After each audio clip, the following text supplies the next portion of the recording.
Students, good morning. आज हम class 11th का मैथ्स का चैप्टर नंबर 19 का वीडियो नंबर 16 पढ़ेंगे। ध्यान से देखें। इस वीडियो में कैरेक्टरिस्टिक ऑफ अर्थमेटिक प्रोग्रेशन देखेंगे।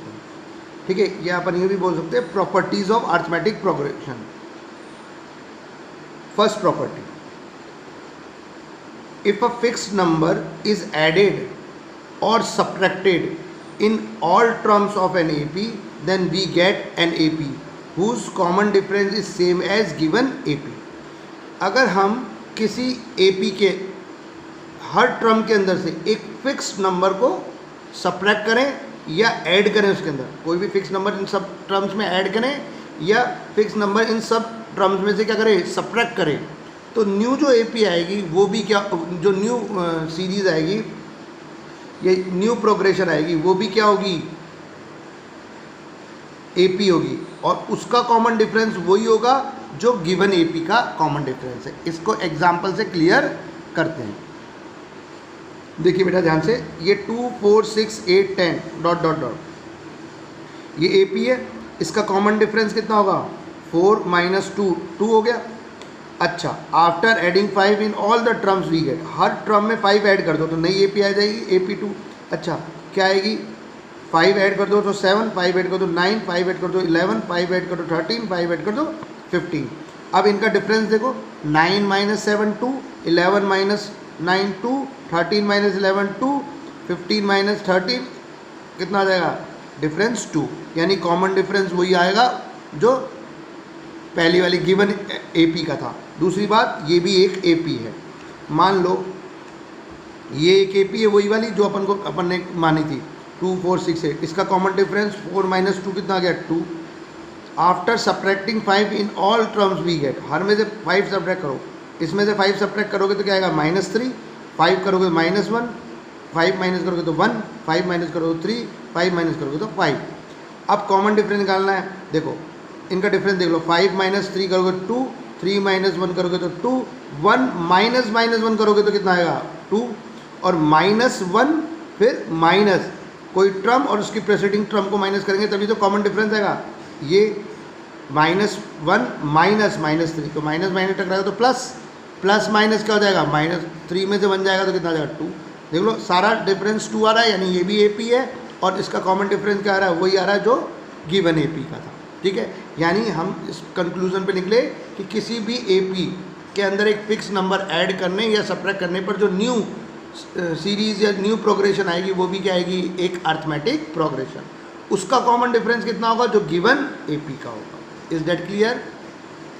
अब आ जाते हैं second property, if all the terms of an AP is multiply और divide by a fixed number, then we get new AP whose common difference is as much as time by which we can multiply or divide by given AP। देखो बेटा, अब जैसे हमने add और subtract के लिए तो एक ही था, ऐसे ही मल्टीप्लाई और डिवाइड के लिए भी है। इसमें तो कॉमन डिफरेंस चेंज नहीं होता था, इस प्रॉपर्टी में चेंज होगा। जैसे देखो कि कोई AP अपन को दे दी, उसको एक फिक्स नंबर से मल्टीप्लाई करेंगे तो जो न्यू प्रोग्रेशन आएगी वो भी क्या आएगी, AP। और ये जो AP आएगी नई, उसका कॉमन डिफरेंस कितना होगा, उतना ही टाइम्स होगा जिससे आपने इसको मल्टीप्लाई किया है। जैसे देखो 2 4 6 8 10 डॉट डॉट डॉट, इसका कॉमन डिफरेंस कितना है, 4 - 2 कितना हो गया, 2। After multiplying all the term by 5, her term को 5 से मल्टीप्लाई करो, 5 2 = 10, 5 4 = 20, 5 6 = 30, 40 50। ये एक न्यू प्रोग्रेशन आ गई, वो ये रही। ठीक है, ये आ गई। इसका कॉमन डिफरेंस कितना आ गया, 20 - 10 10 आ गया, 30 - 20 सब 10 आ गए, ये भी एपी हो गई और डिफरेंस आया 10। पहले वाले एपी का कितना था, 2। अपन ने किससे मल्टीप्लाई किया इस पूरी इसको, 5 से, तो 2 5 = 10 आ गई ना। कॉमन डिफरेंस उतना ही मल्टीप्लाई करने पर आएगा। अब जैसे ये एपी थी अपनी, इसका कॉमन डिफरेंस कितना आ रहा था, 2। ठीक है, अब after dividing all the term by 2, 2 से डिवाइड करो, वी गेट 2 से डिवाइड करो 1, 2 से डिवाइड करो 2, 2 से डिवाइड करो 3, 2 से डिवाइड करो 4, 2 से डिवाइड करो 5, ये आ गई। डिफरेंस देखो 2 minus 1 1, 3 minus 2 1, 4 minus 3 1, 5 minus 4 1। Common difference same है इसलिए ये AP है, और कॉमन डिफरेंस डी कितना आ गया 2 माइनस 1 1। देखो पिछली वाली का कितना था 2, किससे डिवाइड किया 2 से, तो इसको भी 2 से डिवाइड करो, 2 1 जा 2, कट का 2 1 जा 2 1 आ गया, नहीं आ गया। तो कॉमन डिफरेंस जो गिवन AP है उसके कॉमन डिफरेंस को उसी नंबर से डिवाइड करो जिससे आपने साइड टर्म को डिवाइड किया, वही कॉमन डिफरेंस आएगा। ठीक है, इज दैट क्लियर? दो हो गई प्रॉपर्टीज। थर्ड प्रॉपर्टी पे आ जाते हैं अपन। In any finite arithmetic progression sum of term which are equidistance from first and last from starting and end is constant and it is equals to the sum of the middle terms. देखो बेटा क्या है rule समझे कि एक कोई finite AP है, यानी जिसमें नंबर ऑफ टर्म्स क्या होगी फिक्स या एंड हो जाती है। अब इसकी मिडिल टर्म्स देखो, हो सकता है एक आ जाए मिडिल में और हो सकता है दो आ जाए। कैसे पता चलेगा? एक एक इधर से छोड़ा, एक एक इधर से छोड़ा, एक एक इधर से छोड़ा, एक एक इधर, मिडिल में कितनी टर्म आ गई? दो। हो सकता है एक और होता तो मिडिल में एक ही टर्म आती।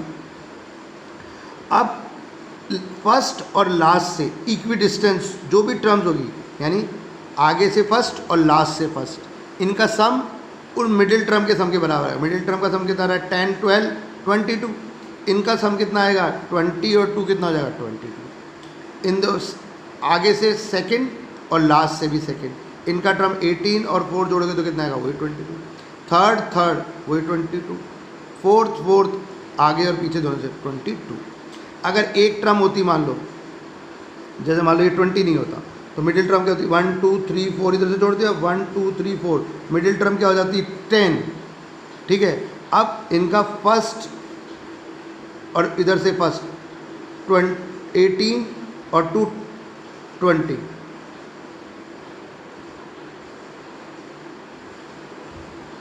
हाँ, मिडिल टर्म दो वाला होना चाहिए, सम दो ही, मतलब मिडिल टर्म दो वाला ही होना चाहिए, सिंगल के लिए नहीं आएगी। ठीक है, अगला प्रॉपर्टी नंबर है 4। क्या कह रहा है ध्यान से देखिए। इनफाइनाइट AP, अच्छा थर्ड हो गई। फोर्थ प्रॉपर्टी देखें। In any AP every term except first term को छोड़कर कोई भी term equal to half of the sum of term which are equidistant from given terms. मतलब इसमें क्या होगा कि कोई AP है, उसमें कोई भी टर्म ले लो, पहली टर्म को छोड़कर, पहली टर्म पे ये होना, इस टर्म से इक्विडिस्टेंस आगे की तरफ और पीछे की तरफ, प्रोसीडिंग और प्रीसीडिंग और सक्सेसिव, इक्वल डिस्टेंस में जो टर्म होगी उसके सम का आधा होगी टर्म। जैसे देखो यहाँ से पहली, इधर से पहली, फर्स्ट टर्म कह रहे 12 और 8 ऐड करो 20/2। आ रही नहीं आ रही है? समझे? 20/2 कितना हो जाएगा? 10। यहाँ से 1 2 थर्ड नंबर पर 16 है, इधर से 1 2 3 नंबर पे कितना है? 4। 16 और 4 20 का आधा कर दो, आ गई ना 10। मतलब कोई भी टर्म उससे इक्विडिस्टेंट टर्म के सम का हाफ होगी। ठीक है, पिछली प्रॉपर्टी में तो ये था कि स्टार्टिंग से और एंड से इक्विडिस्टेंट जो भी टर्म्स हैं उनका सम उनके मिडिल टर्म के सम के बराबर होगा। ये प्रॉपर्टी नंबर हो गई, ये प्रॉपर्टी नंबर बेटा 4 है। ठीक है, अच्छा अब आ जाते हैं अपन प्रॉपर्टी नंबर 5 पर। कौन सी प्रॉपर्टी है? 5th। देखो क्या कह रहा है। If two different and term APs then sum of corresponding terms by doing sum or difference of corresponding terms are in AP। देखो बेटा कि अगर दो डिफरेंट APs हैं, n टर्म्स है, AP तो डिफरेंट है यानी कॉमन डिफरेंस डिफरेंट है, लेकिन नंबर ऑफ टर्म दोनों में कितनी है? n। अब दो टर्म्स है A1 A2 A3 A4 AN, ये दो फर्स्ट AP है, B1 B2 B3 B4 BN, दोनों में कुल टोटल नंबर ऑफ टर्म तो सेम होनी चाहिए। ठीक है, अब इनको ऐड कर लो या करस्पॉन्डिंग टर्म्स को ऐड कर लो या सब्ट्रैक्ट कर लो, जो न्यू प्रोग्रेशन आएगी वो भी क्या आएगी? AP ही है। अब न्यू प्रोग्रेशन जब सम करोगे टर्म्स का तो जो कॉमन डिफरेंस आएगा नई AP का वो भी सम करके आएगा, इसका कॉमन डिफरेंस को ऐड करो तो नई AP का कॉमन डिफरेंस आएगा। और अगर आपने सब्ट्रैक्ट किया तो कॉमन डिफरेंस को भी सब्ट्रैक्ट कर कर ही निकाला जा सकता है। जैसे देखो AP दे दी 2 4 8 डॉट डॉट डॉट, ठीक है। AP2 कितनी हो गई 5 10 15 20 डॉट डॉट डॉट। अब सम कर लो 7 14 21 28 ये आ गया। इसका कॉमन डिफरेंस कितना था D1 देखते हैं। 4 - 2 कितना आ गया 2। इसका कॉमन डिफरेंस कितना था 10 - 5 कितना आ गया 5। इसका कॉमन डिफरेंस कितना आ गया D देखो 14 - 7 कैसे आया 7। देखो इन दोनों को ऐड कर कर भी वही आ रहा है, ठीक है।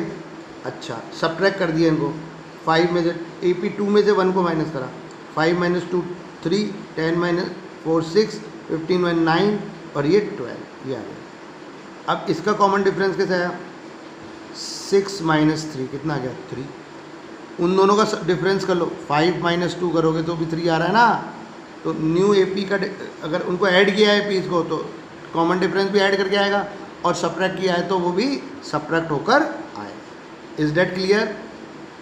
ये आ जाते प्रॉपर्टी नंबर 6, ठीक है। क्या है प्रॉपर्टी नंबर 6 ध्यान से देखें। If in arithmetic progression having n terms, ठीक है। एक AP है जिसमें कितनी टर्म्स है n। फर्स्ट टर्म A है और कॉमन डिफरेंस को क्या मान लिया D। जब n टर्म्स है टोटल तो n टर्म्स ऑफ AP पूछे, ठीक है। तो an का फॉर्मूला अपन ने पढ़ा है nth टर्म निकालने का a + n - 1 × D। ये जो nth टर्म अपन निकालते हैं कहाँ से निकालते हैं nth term from starting of an AP की स्टार्टिंग से nth टर्म निकाल रहे हैं अपन, ठीक है।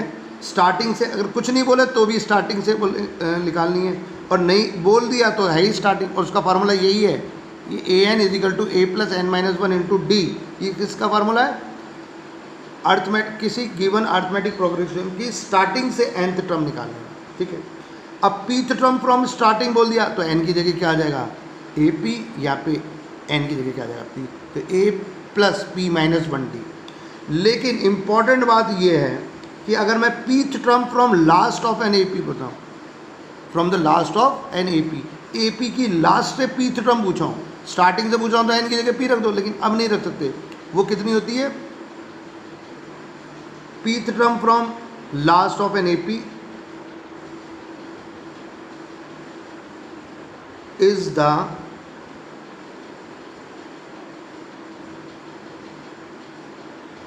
n minus P plus 1 term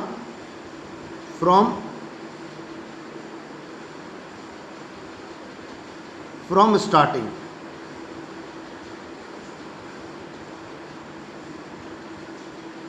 ये जो pth टर्म है लास्ट से वो स्टार्टिंग से कौन सी हो जाएगी n - P + 1। n क्या है total number of terms in given AP। P क्या है लास्ट टर्म जो आपसे पूछी उसका नंबर +1। अब इसको इसमें रखेंगे जब अपन फार्मूले में तो क्या होगा इसको इस फार्मूले में रखेंगे। ध्यान से देखें बच्चों क्या होगा। देखो A लास्ट से pth टर्म पूछी है वो स्टार्टिंग से कौन सी है n - P + 1। कैसे आई है अभी मैं बता दूंगा, ठीक है। अब इस फॉर्मूले को लगा सकते हो कि मुझे ये पता चल गया वो जो लास्ट टर्म है pth टर्म है फ्रॉम लास्ट वो स्टार्टिंग से कौन सी है n - P + 1, ठीक है। तो इसमें a प्लस n की जगह क्या आएगा n - P + 1 और -1 तो फार्मूला होता है इंटू D। ये कट गया तो कितनी हो जाएगी a + n - P × D। यानी एक टोटल n टर्म्स वाली एक AP जिसका कॉमन डिफरेंस D है और फर्स्ट टर्म क्या है A, उसकी pth टर्म फ्रॉम लास्ट क्या होगी a + n - P × D। n total number of term, P जो अपन से लास्ट से पूछी है, A और D तो आप जानते ही हैं। आया कैसे उसका मैंने ये बता दिया कि कोई भी AP है, जैसे मान लो कोई भी AP है, ठीक है, कोई भी क्या है AP है अपने पास। तो AP का कैसे निकलेगा जैसे 2 4 6 8 10 12 14 16 18 20। अब इसमें टोटल नंबर ऑफ टर्म कितनी है 10। मैंने मान लो थर्ड टर्म पूछ ली लास्ट से तो ये होगी अब पहले ये देखो, ये स्टार्टिंग से कौन सी टर्म आ रही है, मैंने आपको बताया था n minus P plus 1th term आएगी। n total number of term कितनी है 10 माइनस एंड से कौन सी टर्म पूछी 3rd, उसमें एक ऐड करो, 10 और 1 11, 11 में से 3 जाएगा तो कितना है 8th टर्म होगी स्टार्टिंग से। ये स्टार्टिंग से हो गई, देखो 1 2 3 4 5 6 7 8 आ गई। तो आपको ध्यान रखना है, एंड से अगर पूछेगा तो फार्मूला ये लगेगा, एंड से और स्टार्टिंग से, तो ये है ही, एंड की जगह रख दो जो भी आपसे टर्म पूछिए। ठीक है, इस वीडियो में इतना ही है, आगे इनके ऊपर क्वेश्चंस भी अपन करेंगे, ये प्रॉपर्टीज़ को आपको याद रखनी है। ठीक है।